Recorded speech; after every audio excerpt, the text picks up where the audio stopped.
Welcome to Shakespeare FC, The Words, a 5-minute journey into the individual bits of language that were forged, fletched, hewn, and hammered, and sometimes crowbarred, into existence by our brilliant and witty Warwickshirean wordsmith, or, as you become more familiar, Uncle Will. I'm your host, Kari Marshall. Order in court, all rise, please. Today we are not exactly heading to court, but we will definitely be court-adjacent as we jump into William's tale of King Richard II.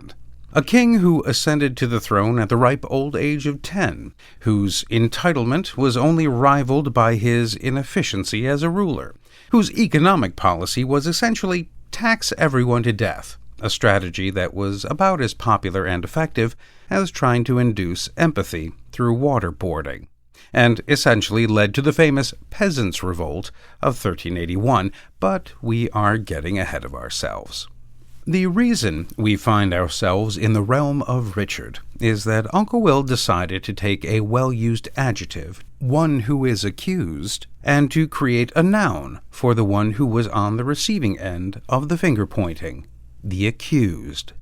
In the opening scene, William introduces us to a delightful display of aristocratic bickering, where we meet King Richard, resplendent in his inefficiency, and his nobles, Henry Bolingbroke and Thomas Mowbray, who are essentially grown men indulging in a glorified schoolyard spat. Bolingbroke accuses Mowbray of treason and murder, and Mowbray responds with the Elizabethan equivalent of, "I know you are, but what am I?"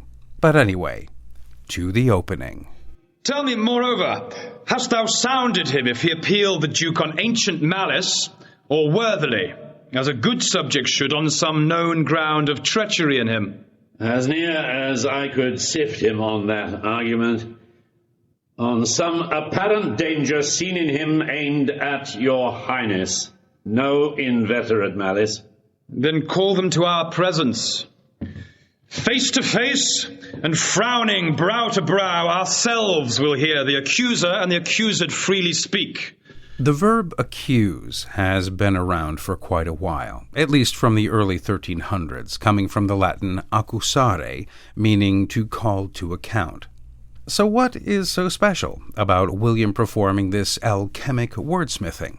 Well, there is a subtle difference in not necessarily the actual definitions of the words. I mean, those who stand accused of a crime are by definition the accused. But there is a different feeling to them. To accuse someone of some misdeed somehow, to my mind at least, keeps the deed in some ways apart from the character of the person. They are a mother, a banker, a student who is under suspicion of doing something questionable. But when that moves to the noun, their identity is completely wiped away. They are no longer the 30-year-old mother of two, the philanthropist from the Toledo area, or the university social science student. They are simply the accused. However, without this little linguistic leap, I suppose much of our legalese would be a tad bit more cumbersome and a bit lackluster. See episode 3. The change from adjective to noun doesn't always have to be dire, though. I mean, you have one who is the object of affection, the loved, one who is fond of acquiring knowledge, the learned, one who is subject to dreams, the dreamer. Now, what would you call someone who is rather fond of Uncle William and his works? One who is swept away by the talent and tales of the bard? Well, that would be a bardolater. And to that allegation, I am simply not the accused, but guilty as charged, Your Honor. Well, alas and alack, my friends, that is all we have time for.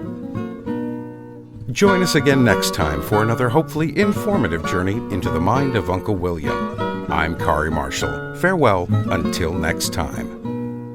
Shakespeare FC is a production of WGTE Public Media and is sponsored in part by a generous donation from the Cowie Family Fund.